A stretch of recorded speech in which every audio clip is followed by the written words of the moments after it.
Bonjour à toutes et à tous, je suis très heureux de vous retrouver pour cette nouvelle émission. Et tout d'abord, au nom des équipes de Catobel et de la RTBF, permettez-moi de vous souhaiter une très belle année 2025. Comme les précédentes, cette nouvelle année, justement, sera marquée par de nombreux défis, notamment économiques, que ce soit au niveau de la Belgique, de l'Europe ou même de toute la planète. Comment, au cours de l'année qui vient, avancer dans l'intégration de la transition écologique dans l'économie ?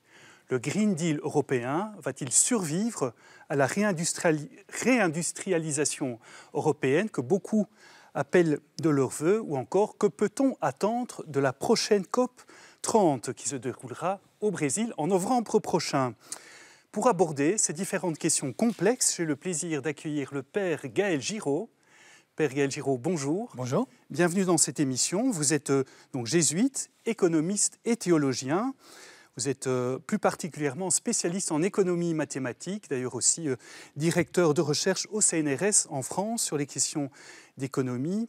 Et vos recherches portent notamment sur la financiarisation de cette économie et sur son lien avec la transition écologique et énergétique, sans oublier la justice sociale. Voilà, ça fait tous des sujets très, très complexes. Alors tout de suite, une première question que beaucoup d'observateurs actuellement se posent. Est-ce que le retour de Donald Trump à la Maison-Blanche, d'ici quelques jours, aura un impact négatif sur l'économie mondiale et plus particulièrement en Europe ? Alors, ça va avoir un impact absolument colossal et les dernières déclarations du président élu Donald Trump sont assez inquiétantes de ce point de vue-là. Alors personne n'a de boule de cristal évidemment, mais ce qu'on peut dire à vue humaine, c'est que très probablement la Maison-Blanche va chercher cette année 2025 à trouver un compromis, voire un cessez-le-feu en Ukraine. Et on peut imaginer que les termes de la négociation, ce soit, disons, la consolidation de la frontière russe avec le Donbass et la Crimée qui appartiennent définitivement à la Russie, malheureusement, et puis une démilitarisation de l'Ukraine et la promesse, l'engagement que l'Ukraine jamais n'entrera ni dans l'Union européenne ni dans l'OTAN. Donc ce seraient certainement les termes de la discussion qui vont émerger dans les mois qui viennent, ce qui veut dire que l'armée russe pourra se dégager du bourbier ukrainien, et là, ça pose des questions colossales sur ce qui se passe au Moyen-Orient. Vous avez vu qu'il y a eu un changement radical, disons, de la carte géopolitique au Moyen-Orient. Certainement, un certain nombre de stratèges américains espèrent voir se dessiner un arc sunnite depuis l'Arabie saoudite de MBS, Mohammed Ben Salman, et puis jusqu'au Liban, qui aujourd'hui est tel que le Hezbollah, disons, est à genoux, en passant par évidemment l'élimination du Hamas et le changement de régime qui vient d'avoir lieu en Syrie. Alors, ça, ce serait l'optique américaine. Est-ce que les pays arabes vont s'engouffrer là-dedans? Ça n'est pas clair. On peut imaginer que l'Arabie saoudite joue un jeu subtil, puisqu'elle vient d'entrer en alliance quand même avec l'Iran, chiite, et donc derrière l'Iran avec la Russie. Et on pourrait être étonné que l'Arabie saoudite s'engouffre dans la stratégie américaine sans nuance, mais elle va certainement essayer de jouer double jeu, comme le fait la Turquie aujourd'hui. Voilà. Et donc là, il va y avoir certainement des modifications majeures sur ce qui se passe au Moyen-Orient, au niveau géopolitique. Voilà. Et puis, la grande inconnue, ce sont les dernières déclarations de Donald Trump concernant le Groenland, le canal du Panama, où Trump annonce qu'il est prêt à annexer le Groenland, le canal du Panama, voire le Canada. Voilà. Donc ça signifie un changement d'attitude très profond de la part des États-Unis vis-à-vis de l'accès aux ressources naturelles, puisque l'enjeu phénoménal du Groenland, ce sont des ressources minières colossales. Il y a un enjeu militaire aussi vis-à-vis de la Chine, se protéger vis-à-vis de la Chine. Et puis le canal du Panama, évidemment, c'est la sécurité et le transport autour de l'Amérique du Nord. Voilà. Alors est-ce que ça signifie que la Maison-Blanche va être prête dans les mois qui viennent à user de l'arme, l'engagement militaire pour annexer finalement un certain nombre de territoires proches de sa zone? On peut espérer que non. Mais voilà, vous avez peut-être vu que le ministre de la Défense français vient de prendre position publiquement en disant « nous ne tolérerons pas cela ». Donc ça veut dire qu'on prend quand même au sérieux ces déclarations. Ça signifierait un bouleversement radical de la donne. Alors, je crois que ce qui est derrière, en amont de tout engagement militaire américain, c'est la volonté de la part de Donald Trump de faire payer par les Européens le prix de la sécurité. Lorsque Donald Trump, depuis sa villa de Mar-a-Lago, dit eh bien, si jamais vous ne payez pas, bien, moi j'encouragerai ceux qui vous attaqueront à le faire, sous-entendu la Russie, ça veut dire il va falloir que vous passiez au tiroir caisse si vous voulez continuer à bénéficier du parapluie américain. Alors ceux qui l'ont déjà fait, l'Arabie Saoudite, MBS, ont acheté pour plusieurs dizaines, voire une trentaine de milliards d'armements américains, et je suppose que c'est ce qu'attend la Maison-Blanche de l'Europe. Est-ce qu'on peut s'attendre à une guerre commerciale aussi, une guerre économique entre les États-Unis, l'Europe ou la Chine? C'est assez vraisemblable. Avec la Chine, elle existe déjà. Hein. C'est assez vraisemblable que Trump, en tout cas, menace d'une guerre tarifaire avec l'Europe, comme il l'a fait avec le Canada, ce qui a coûté son poste à Justin Trudeau, comme il promet de le faire également avec le Mexique, on va voir, et certainement que l'Europe va se trouver très très bousculée dans ces conditions. Alors, autre question, autre sujet lié en même temps. Depuis une dizaine d'années, vous dénoncez régulièrement la financiarisation de l'économie, ce qu'on appelle l'économie capitaliste financiarisée. Pourquoi, selon vous, Gaël Giraud, est-ce que le système économique mondial actuel est un danger pour la survie de l'humanité? Est-ce que vous écrivez? Alors, pour la survie de l'humanité, bon, ça c'est très, très éloquent comme formulation, mais disons, c'est assez clair du point de vue de l'analyse économique que les marchés financiers sont très instables, très inefficients, et depuis une trentaine d'années, nous avons énormément misé sur eux, sans vraiment les réguler. Nous n'avons pas vraiment tiré les leçons, je crois, de la grande crise de 2008, qui a été la plus grande crise financière de l'histoire de l'humanité. Donc je crois qu'il est temps aujourd'hui de prendre conscience de ça, de mettre en place des réglementations qui permettent vraiment de sécuriser les marchés financiers et de faire en sorte qu'une catastrophe comme 2008 ne puisse vraiment pas se reproduire. Je ne suis pas sûr que nous ayons pris la mesure de ça. Et qui plus est, nous faisons dépendre nos économies de manière massive aujourd'hui des financements par les marchés financiers. L'exemple le plus caricatural, évidemment, c'est la décision que nous avons prise de financer la dette publique uniquement par les marchés et d'interdire un financement par la Banque centrale. Je ne connais pas en fait d'argument d'analyse économique convaincant à l'appui de cette décision qui prétend obliger les États à se soumettre à la discipline des marchés, alors que les marchés sont, je le redis, très irrationnels, très inefficaces, très inefficients.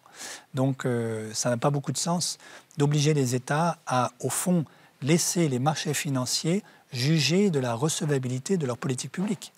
Et c'est même un danger pour la démocratie. Ça veut dire que nous votons, nous élisons des gouvernements, mais si ceux-ci veulent pouvoir financer leur politique publique, il faut qu'ils demandent l'accord des marchés financiers. Comme si les marchés financiers étaient un deuxième lieu démocratique qui s'imposerait à l'égard des volontés des citoyens. Comment faire alors pour peut-être remettre l'économie au service de l'humain, comme ce qui est d'ailleurs le message de l'Église catholique à travers sa doctrine sociale? C'est le grand message du pape François, notamment à travers l'encyclique Fratelli Tutti, en particulier le chapitre 1. Alors il y a plein de choses. Certainement réglementer les marchés financiers et cesser de croire qu'ils sont omnipotents, bienveillants, omniscients, qui sont les attributs de Dieu. Voilà, les marchés financiers ne sont pas Dieu. Alors peut-être que certains d'entre nous les idolâtrent, ça c'est possible. Mais voilà, il faut les réglementer. Je ne pense pas qu'on va rentrer ici dans le détail de la réglementation financière, mais il y aurait plein de choses à faire. Limiter énormément le trading à haute fréquence qui est réalisé par des machines, séparer les banques entre la banque traditionnelle que vous connaissez, la banque de dépôt et de crédit qui est au coin de la rue, et puis la banque qui fait de la spéculation sur les marchés financiers, séparer ces deux activités, renforcer les chambres de compensation que vous connaissez en Europe du Nord, Clearstream, Euroclear, au Luxembourg, en Belgique, qui sont des lieux névralgiques en fait de transmission des informations pour les transactions financières. Il faut absolument les sécuriser de manière que si une grosse banque demain matin venait à faire faillite, ces chambres de compensation elles-mêmes ne soient pas mises en difficulté. Voilà. Il y a pléthore de réformes qu'on pourrait mettre en œuvre et je crois aussi réfléchir de nouveau sur le mode de financement des politiques publiques en Europe. Nous sommes complètement bloqués aujourd'hui pour financer le Green New Deal et la bifurcation écologique. Mario Draghi vient de publier un rapport en 2024 où il dit voilà, il nous faut 800 milliards d'euros pour réindustrialiser l'Europe. Où va-t-on les trouver? Bon. Alors Draghi propose l'émission de Eurobonds, d'une dette publique européenne, et je pense que c'est une très bonne idée, à condition que l'on ne demande pas aux États de rembourser sur leur propre denier, sur leur propre budget, leur recette fiscale, la dette européenne. Parce que dans ce cas-là, on n'a absolument pas avancé d'un pas dans la résolution de ce problème. Moi, je crois que l'émission de Eurobonds, à laquelle finalement Angela Merkel avait fini par souscrire en 2019, est une très bonne idée. Ça permet de mutualiser les dettes, mais il faut que cette dette européenne soit remboursée, par exemple, par une taxe carbone aux frontières. Ça, c'est une manière intelligente, écologiquement vertueuse, d'avoir un embryon de budget européen. Et qui dit embryon de budget européen dit relance du projet politique européen. Alors beaucoup de personnes justement se posent la question, est-ce qu'il est possible de concilier transition écologique et développement économique, notamment cette réindustrialisation de l'Europe? Est-ce que c'est possible? Moi je crois non seulement que c'est possible, mais c'est indispensable, il n'y a pas d'autre chemin en fait. Si vous voulez, donc l'Institut Rousseau, qui est un think tank que je préside en France, a publié l'an dernier, à la demande du Parlement européen, et en particulier de quelqu'un que vous connaissez, M. Philippe Lamberts, un rapport qui s'appelle « Road to Net Zero », un chemin vers le zéro net carbone, qui décrit un scénario de bifurcation, disons, énergétique pour l'Union européenne d'aujourd'hui à 2050, qui permettrait de tenir nos engagements, à savoir, disons, la neutralité carbone nette en 2050. Très rapidement, le schéma, c'est avoir une économie dans laquelle on a un aménagement du territoire avec des petites villes, reliées quasi exclusivement par du train, avec du transport public à l'intérieur des villes réindustrialisées, un bassin industriel autour de chaque ville, et un bassin agricole avec de la polyagriculture autour de chaque ville, la nourriture étant acheminée par le train dans les gares centrales. Voilà. Ce qui veut dire que les centres commerciaux à proximité des gares sont les lieux où, si on suivait ce scénario, dans 25 ans, tout le monde irait chercher à manger. Voilà. Ça permet de, grosso modo, d'atteindre la neutralité carbone en 2050. Combien ça coûte ? Alors, ce qu'on a chiffré avec l'équipe, la grosse équipe, une centaine d'ingénieurs de toute l'Europe, ce qu'on a chiffré, c'est que ce scénario-là coûterait un peu plus de 2,5%, 2,7% du PIB de l'Union européenne chaque année. Alors, c'est une somme tout à fait significative. Dans le même temps, la question que je me pose, c'est avons-nous le choix ? Si nous ne faisons pas cet effort-là, cet effort budgétaire, en trouvant des moyens intelligents de financer cette bifurcation écologique, alors ce que nous promet Mario Draghi va advenir. C'est-à-dire l'Europe va continuer de se désindustrialiser, de devenir en fait simplement un marché de consommation en dernier ressort des produits industriels fabriqués soit en Chine, soit aux États-Unis. Et va se voir refuser l'accès aux ressources naturelles que les États-Unis maintenant veulent décidément contrôler de manière violente, agressive. Voilà. Et donc, quel est l'avenir de cette Europe-là? Je ne sais pas bien. Moi, je crois que si nous devenons le premier continent à avoir vraiment réalisé la bifurcation écologique, avec une industrie économe en énergie, en eau et en matières premières, alors nous montrerons le modèle de ce que c'est qu'une civilisation écologique pour la totalité de l'humanité. Et c'est ce que nous, les Européens, nous savons faire de mieux, montrer aux autres le chemin vers l'avenir. Alors jusqu'à présent, les COP, les conférences internationales sur le climat organisées par l'ONU n'ont pas été un franc succès.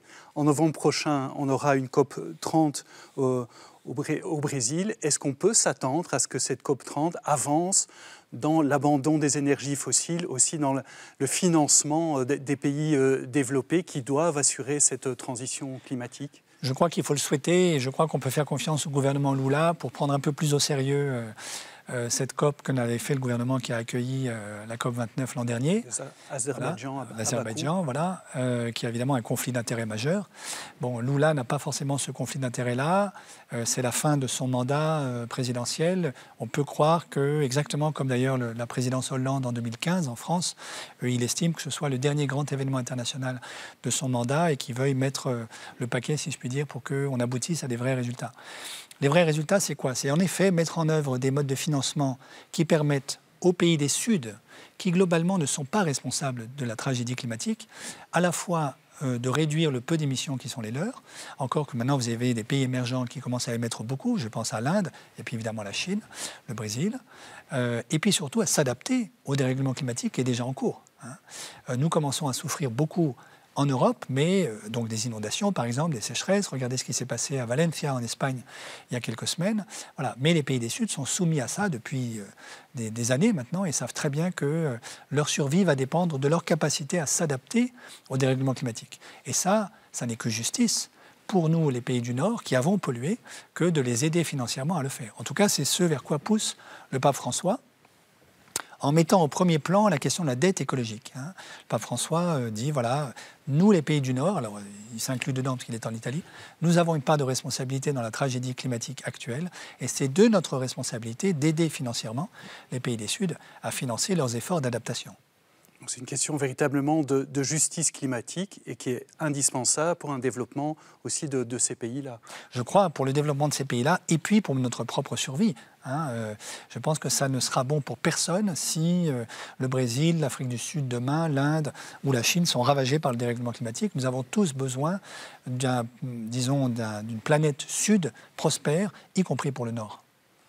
Alors une question qui se pose également, c'est celle de la dette des pays du Sud, pas la dette écologique mais une dette financière. D'ailleurs, en 2025, ici, l'Église catholique célèbre un jubilé, comme tous les 25 ans, une sorte d'anniversaire du christianisme de l'Église. Est-ce que le pape François régulièrement demande l'annulation totale ou partielle de la dette des pays pauvres? Est-ce qu'on pourrait imaginer qu'en 2025, il y ait une annulation totale ou partielle de cette dette? Alors, il y a plusieurs éléments qui pointent dans la direction d'une réponse affirmative. Il y a un élément relativement cynique, si vous voulez, qui n'est pas mon argument préféré, mais ça vaut la peine de le redire, qui est, jusqu'à présent, les négociations et les renégociations de dettes publiques se sont faites dans ce qu'on appelle le Club de Paris. Et c'était à Paris. Aujourd'hui, la Chine joue un tel rôle dans le financement des pays du Sud, à travers notamment un grand monstre financier qui s'appelle la China Development Bank, donc la banque de développement chinoise, qui est plus grosse maintenant que la Banque mondiale, qu'on peut craindre que s'il n'y a pas un aménagement des dettes publiques des pays du Sud aujourd'hui organisé par l'Occident, un nombre croissant de pays du Sud se tournent vers la Chine et que le Club de Paris disparaisse pour laisser la place au Club de Pékin. Donc ça, ce serait un symptôme de plus de la perte de dialogue entre l'Occident et le Sud. Donc je crois qu'il faut tout faire pour éviter ça. Par ailleurs, il y a un certain nombre de mécanismes qui sont, appelés de leur vœu par les pays du Sud, qui ne sont pas des annulations de dettes pures et simples, mais qui sont ce qu'on appelle des swaps de dettes pour le climat. Alors de quoi s'agit-il? Ça veut dire que les créanciers, qui savent très bien qu'une bonne partie de ces dettes publiques ne sera jamais remboursée, renoncent au remboursement de la dette en échange de la promesse faite par le débiteur, le pays débiteur, qu'il va utiliser les marges de manœuvre budgétaires qui lui seront accordées pour investir dans les énergies renouvelables et réduire ses émissions de carbone. Donc on conditionne en fait le non-remboursement de la dette au caractère vertueux de la politique publique mise en œuvre par le pays en termes écologiques. Si jamais le pays ne tient pas sa promesse, alors il doit rembourser sa dette. Voilà. Donc ce type de swap de dette avait été développé de manière massive par la Banque mondiale il y a une vingtaine d'années, mais à l'époque c'était uniquement au niveau régional, ou disons au niveau d'une ville par exemple. Aujourd'hui, il s'agit de le faire au niveau national. L'Afrique du Sud, depuis la COP 27, plaide en faveur d'un swap de dette pour elle-même, au niveau national, parce que, comme vous le savez peut-être, l'opérateur public de l'électricité sud-africain, Eskom, est en faillite. Et donc, la dette publique de l'Afrique du Sud est colossale et elle ne peut absolument pas la rembourser. Voilà. Mais vous avez une vingtaine de pays en Afrique subsaharienne qui sont concernés et qui plaident aujourd'hui pour la mise en place de swaps de dette pour le climat. Ça, je crois que ce serait une manière extrêmement intelligente de mettre en œuvre ce que demande le pape François, qui est dans la grande tradition, à la fois du jubilé biblique, et également du jubilé tel que l'avait mis en œuvre le pape Jean-Paul II en 2000, en demandant déjà à l'époque, pour la première fois, l'annulation des dettes publiques des pays du Sud. Est-ce qu'il est envisageable pour vous, selon vous, que l'Union européenne, par exemple, accepte ce swap de dette en 2025 ? Ah oui, tout à fait. Alors l'Union européenne n'est pas nécessairement elle-même directement le créancier principal d'un certain nombre des pays en grande difficulté, mais elle pourrait très bien favoriser, aider à la négociation dans la tradition du Club de Paris, tout à fait. Alors, autre chose, en 2025, plutôt petit retour à 2024, il y a eu un synode pour une église synodale, pour rappeler, donc pendant quelques années, le pape François a convoqué un synode, a consulté largement les catholiques du monde entier, les diocèses et les églises locales, pour aller vers une église synodale, donc une église plus participative, où chaque chrétien, homme et femme, puisse davantage participer à la mission de l'église. Quel avenir voyez-vous pour cette Église synodale, et en 2025, quelles seraient les prochaines étapes de cette Église synodale? Alors, les prochaines étapes, j'avoue que je ne les connais pas. Moi, je n'étais pas expert au synode sur la synodalité.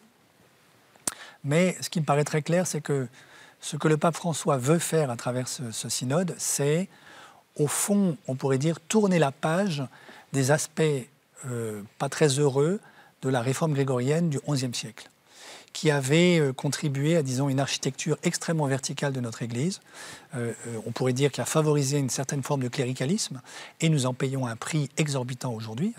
La question des abus sexuels dans l'Église à partie liée avec un cléricalisme autoritaire et complètement, aveugle à la souffrance des laïcs et des enfants, en particulier victimes des prêtres pédocriminels. Voilà. Alors je crois que ce que le pape François veut faire, c'est tourner cette page-là et réorganiser l'Église un peu dans le style de la manière dont elle a existé dans les Actes des Apôtres, dans la Bible, au 1er siècle. C'est-à-dire une Église beaucoup plus horizontale, construite sur le dialogue entre laïcs, prêtres, religieux, hommes, femmes, et le partage du pouvoir. Voilà. Je crois que c'est ça l'enjeu. Alors, j'entends que les discussions ont été extrêmement fécondes, assez épuisantes pour les membres qui étaient invités au synode, j'en connais un certain nombre, voilà, mais pourraient porter beaucoup de fruits. Donc je crois beaucoup, disons, j'allais presque dire, l'avenir de l'Église, de notre Église, c'est la synodalité, plutôt que de dire l'avenir de la synodalité dans notre Église. Je crois que c'est ça qu'il faut entendre, c'est-à-dire que, d'une certaine manière, c'est ce que nous raconte, si vous voulez, le récit des pèlerins d'Emmaüs. L'Église aujourd'hui, notre Église est une Église itinérante, d'hommes et de femmes qui essayent de déchiffrer les signes des temps, et c'est ce que font les deux pèlerins. Ils sortent de Jérusalem, ils sont complètement dépités par ce qui s'est passé. Cet homme dont ils pensaient que c'était un grand prophète, qui a été tué, bon. Le Christ vient, l'Esprit du Christ est là pour nous inspirer la manière dont nous pouvons lire les signes des temps à la lumière des Écritures. Il relie avec les deux apôtres tout ce qui le concernait dans les Écritures, voilà, et c'est ce qui rend leur cœur tout brûlant. Et ces apôtres-là lui accordent l'hospitalité alors que c'est un étranger. Donc ils font le geste fondamental de l'hospitalité messianique, d'accueil de l'autre dans son altérité, cet homme étrange, voilà. Et au moment de la célébration eucharistique, en fait, leurs yeux s'ouvrent. Voilà. Et donc, je crois que le récit d'Emmaüs, c'est au fond le récit fondateur de ce que le pape François essaie de mettre en œuvre, un discernement collectif inspiré par l'Esprit, où nous faisons l'aller-retour perpétuel entre les signes des temps, qui sont de plus en plus difficiles à déchiffrer aujourd'hui, les Écritures saintes, que nous apprenons à lire et à relire à la lumière des signes des temps, et vice-versa, en vue de pratiquer l'hospitalité messianique et de la célébrer à travers l'Eucharistie. Voilà.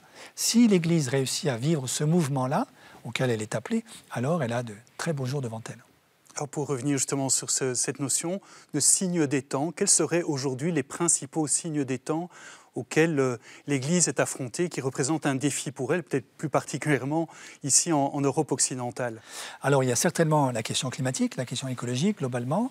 Il y a certainement aussi, on n'en a pas encore parlé, la question numérique, l'intelligence artificielle, les réseaux sociaux, les plateformes numériques, ce qu'Elon Musk essaie de faire aujourd'hui en Allemagne, voilà, et la très grave menace que ceci fait peser sur notre démocratie.